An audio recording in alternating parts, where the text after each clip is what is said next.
This podcast is part of the Big Heads Media Podcast Network. Go to bigheadsmedia.com for more great podcasts. Come on. Not over yet. You are now tuned in to the Casual Colts Podcast. Everything about the Indianapolis Colts with William E. Ricks.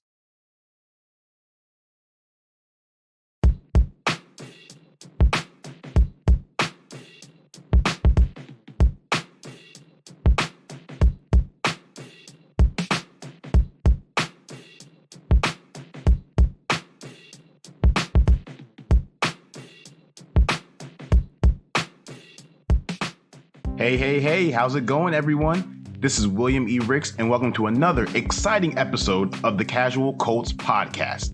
We're inching closer to week one of the regular season, and there's still so much to figure out about the Colts roster.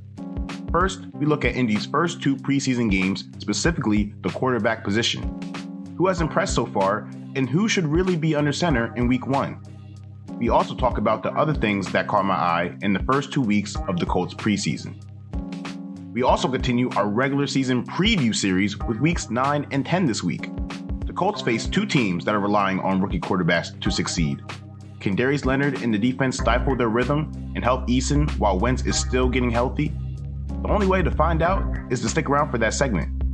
Then we'll discuss which rookies can make an immediate impact for Indianapolis in the regular season.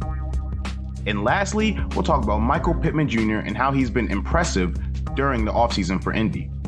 Is this the season he'll become the next star receiver for the Colts and continue the long history of excellence at the receiver position? He sure looks ready to take the baton from T.Y. Hilton and become the team's primary receiver. Oh, we got so much to get to, so sit back, turn up the volume, and enjoy a fresh episode of the Casual Colts Podcast. Oh, yeah!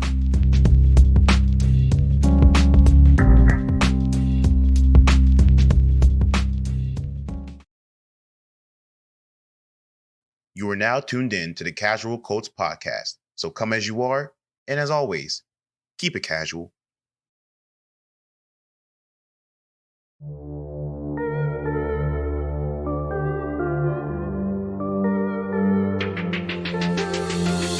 I am happy, I am pumped, and I'm excited to say that Indianapolis Colts football is back, baby.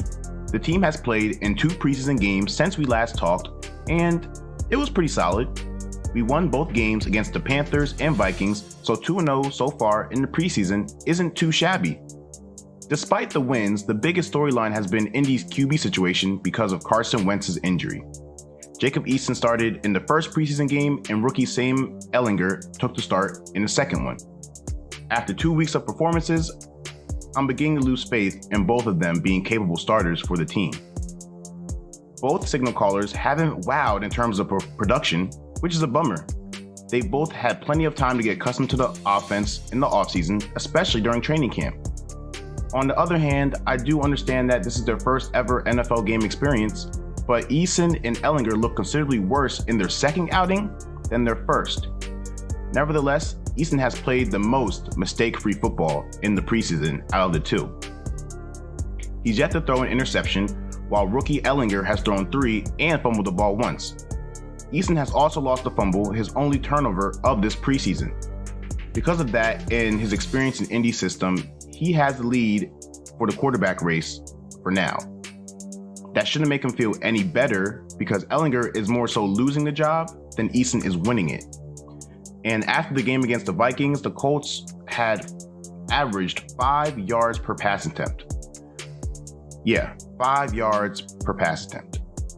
I get that we love to run the ball, but we have to produce something through the air so teams respect us. If we put up the same performance like that, teams are going to stack the box because they know we can't pass the ball, and that can't happen. And with only one preseason game left, the Colts need Eason and Ehlinger to prove something to them. Wentz's timetable is truly unknown despite all the reports and murmurs saying he's fine and could play in week 1. So in all likelihood, these two young QBs will probably have to fill in until he comes back, and their preseason performances don't give Frank Reich or anyone else much confidence. Outside of the quarterback dilemma, the defense has been impressive. They've allowed 14 points per game, and Kwity Paye made his first appearance against the Vikings. His athletic ability and quickness got him a sack, which is a positive thing to see from the rookie. He should have a lot of fun on the edge while DeForest Buckner holds stuff down in the middle. The pass defense has yet to get an INT, but not all starters have played yet. But given our struggles in pass defense late last season, I really want to see the pass defense take that next step and really improve. We have the talent and people to do it. It's just a matter of execution. And the left tackle situation is just as murky as the quarterback situation for Indy. Neither Julian Davenport or Sam Tevi have separated themselves as legit starters, which is a problem. With a young QB potentially and more than likely going to start in week 1, the team needs an anchor protecting them. Tevi and Davenport have been getting beat by the Colts D linemen during camp and team activities and haven't put together a solid game in the preseason against opposing competition. Even the Colts offensive line coach, Chris Strasser, didn't give or offer the biggest praise for the tackle group. So Indy has a lot to look over and review before their preseason finale against the Detroit Lions on Friday, August 27th. Hopefully, they have a better idea of who will be their starting left tackle and quarterback by the time the contest finishes, and definitely for week 1. But coming up next on the Casual Colts podcast, we jump back into our regular season preview series. The Colts have back-to-back games against first-year quarterbacks, which means their defense can have a field day if they don't underestimate their competition. So, how will Indy fare in weeks 9 and 10? Find out next on the Casual Colts podcast.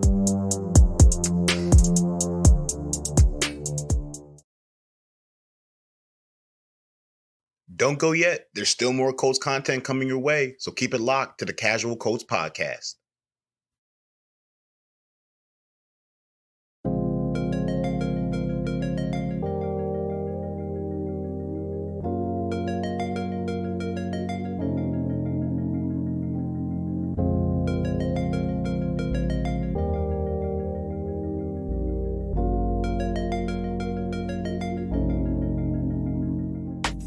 The Colts are 6-2 in our regular season preview series, and they hope to stay on the right side of the win-loss column in week 9.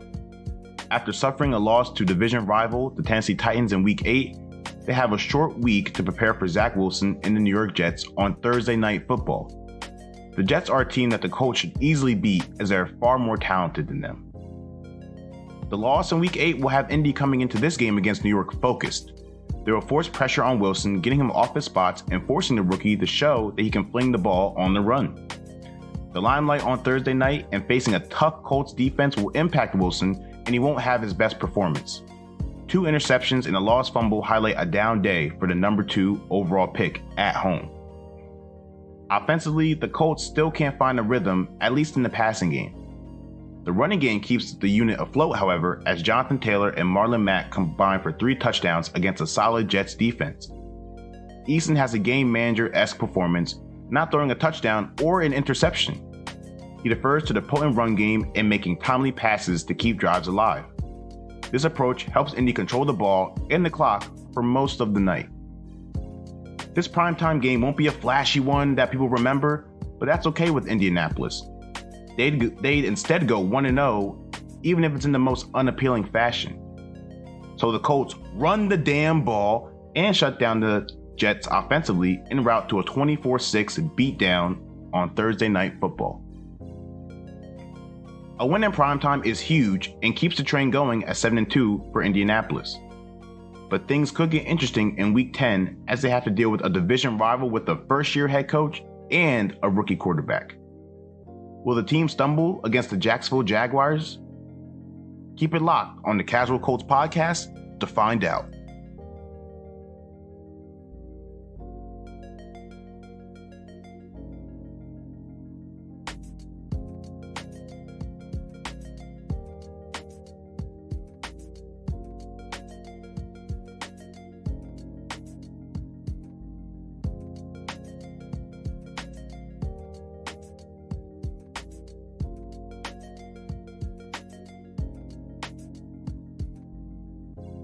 Indianapolis will see the Jaguars for the first time in Week 10. They will welcome rookie Trevor Lawrence and his head coach Urban Meyer into Lucas Oil Stadium, hoping to shut down the new head coach quarterback duo. Jacksonville gives Indy a run for their money as Lawrence and company shine against the Colts. He and Travis Etienne put on a show, combining for 4 touchdowns in this game. Unfortunately, Indy's defense didn't respect the 2 Clemson alumni, and they will pay for it severely. Despite the rookies' impressive games and stat lines, it won't be enough to get past the Colts. Luckily, Eason and the offense finally get things going to keep up with Jacksonville's offensive onslaught. The second-year quarterback throws 3 touchdowns this game, and Jonathan Taylor chips in 2 more on the ground. The balanced offensive attack is what helps Indy combat the Jags' offensive explosion. To the surprise of probably everyone, this game is a high-scoring affair. The Colts offense will save the day as Eason will lead the team on a game-winning drive capped off by a Rodrigo Blankenship field goal. The man with the goggles hits a 45-yarder as time expires to help the Colts beat their division rivals. Indy defends home field against a young and tough Jag squad 38-35. 10 weeks in, and the Colts are 8-2. The first half of the season was considerably easy, but the rest of the year will be a gauntlet. They have given themselves some breathing room, but can they keep the momentum going in Week 11? What do you think of Indy's record after 10 weeks? Do you think they deserve to be 8-2, or should they be something different? Let us know. We're definitely interested to see your opinions. And one thing about this Colts roster is that youth is abundant, and we're going to talk about a few rookies who can make an immediate impact on the team in Week 1. Come on back for more Colts content on the Casual Colts podcast.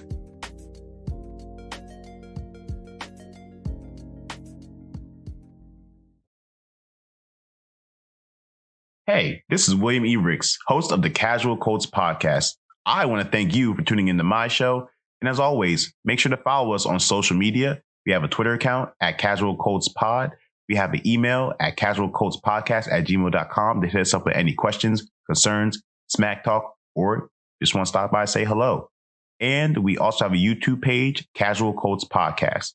We'll also be on Instagram and Facebook coming soon, so make sure you catch it on there also. But I'm done talking. Let's get back to the content. Thanks for tuning in, and I hope you're ready for the next segment.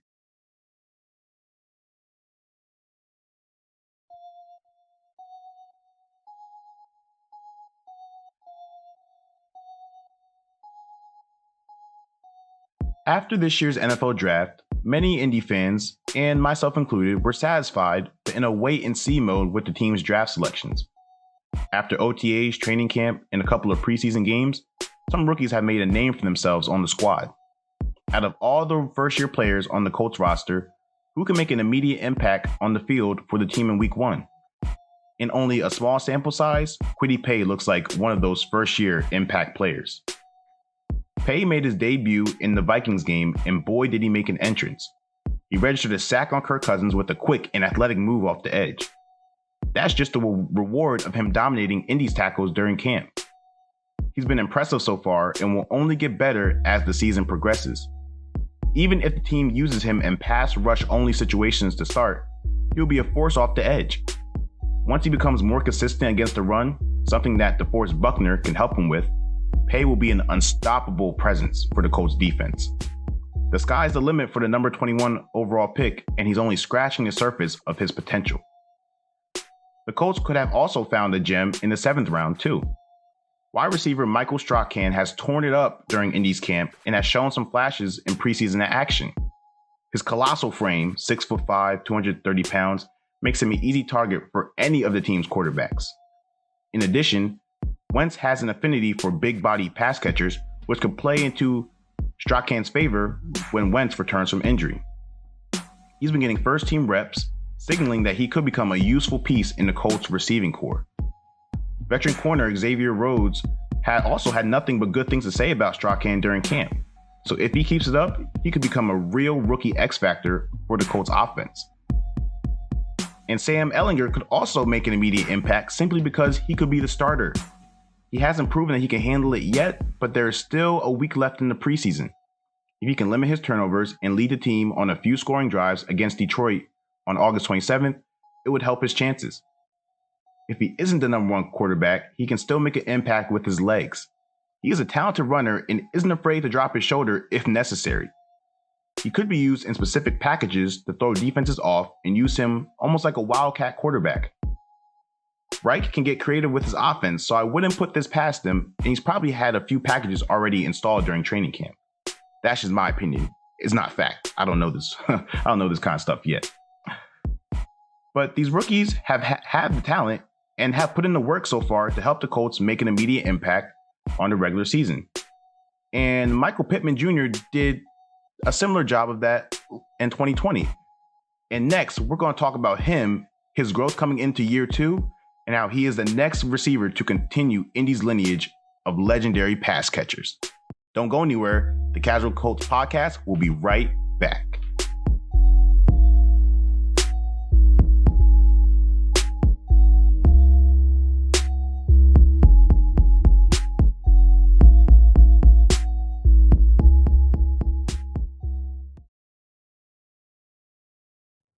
Thanks for tuning in to the Casual Colts podcast. I hope you're enjoying this episode's content, and stay tuned because we got much more stuff to get into. Don't touch that dial.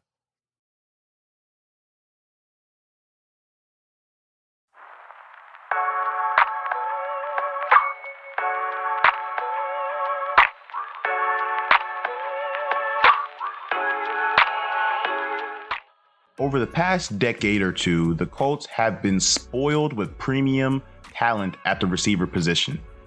Marvin Harrison, Reggie Wayne, T.Y. Hilton, Pierre Garçon, Brandon Stokely, hell, even Austin Collie before all the concussions.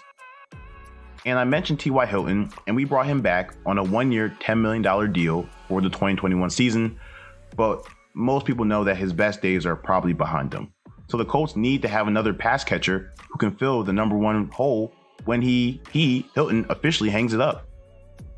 General Manager Chris Ballard did just that in last year's draft, the 2020 draft, when they selected Michael Pittman Jr. out of USC. The 6'4" receiver caught 40 passes for 503 yards and a score in his first year, putting things together later in the season. Entering his second year, it seems that Pittman is ready to not only dominate, but become the enforcer of Indy's offense. He's been playing with lots of energy and even some feistiness during OTAs and training camp. He's been the constant player that has been involved in any training camp scuffles the Colts has had so far. And I, for one, love that from him. His chippiness and hunger for competition will only make him more confident and prepared to handle what defenders might throw at him during the regular season. And he has the natural talent to be great, but now he needs to focus on establishing the mental and consistency part of his game. He failed to do that as a rookie, but those worries seem to be disappearing fast. He has the tools to become the next great receiver, and this year he can officially take the baton from Hilton. The Ghost will still be a respected presence and still garner some corners, maybe even double coverage, but Pittman can become the new leader, the new voice in the Colts receiving room. Pittman is a big receiver, which Carson Wentz loves, and both Jacob Eason and Sam Ehlinger can use as they gain comfort in Indy's offensive system. All signs are pointing to a sensational sophomore year for Pittman Jr. He has Hilton on the other side, getting attention from other defenses, his own skill set, and a creative play caller in Frank Reich. If he can stay healthy and consistent, there is no reason why he can't be the team's leading receiver by the end of this year.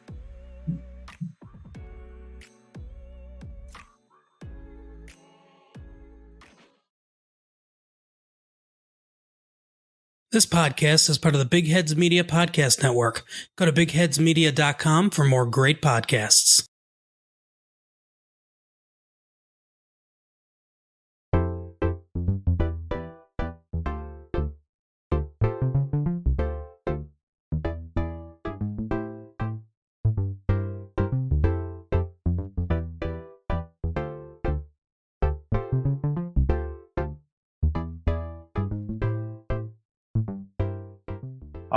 All right. So that's going to wrap up another episode of the Casual Colts podcast.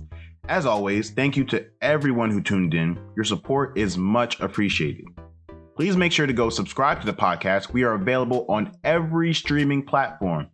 You can catch past and future episodes on Spotify, Apple Podcasts, Google Podcasts, Transistor, Amazon Music, wherever you listen to your podcast. So go check us out. Also, follow us on social media.